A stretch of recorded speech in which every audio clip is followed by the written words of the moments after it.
தற்போது உச்சநீதிமன்றத்தின் தலைமை நீதிபதியாக பதவியேற்றிருப்பவர் நீதியரசர் பி.ஆர். கவாய் அவர்கள்.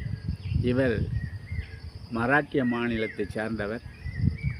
இவர் பட்டியலின நீதி அரசர்களில் இரண்டாவதாக உச்சநீதிமன்றத்தின் தலைமை நீதிபதியாக பதவியேற்றிருக்கிறார்.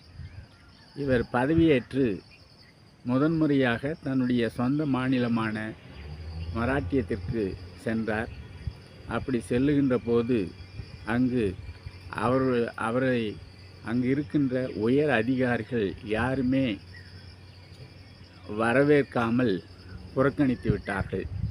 இதற்கெல்லாம் முக்கிய காரணம், அவர் ஒரு பட்டியலின இனத்தை சார்ந்தவர் என்ற ஒரே காரணத்திற்காக உயிரினத்தை சார்ந்த உயர் அதிகாரிகள் அவரை புறக்கணித்திருக்கிறார்கள்.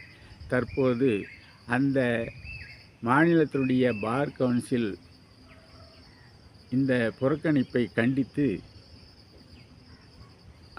அந்த உயர் அதிகாரிகளுக்கு கண்டனத்தை தெரிவித்திருக்கிறார்கள்.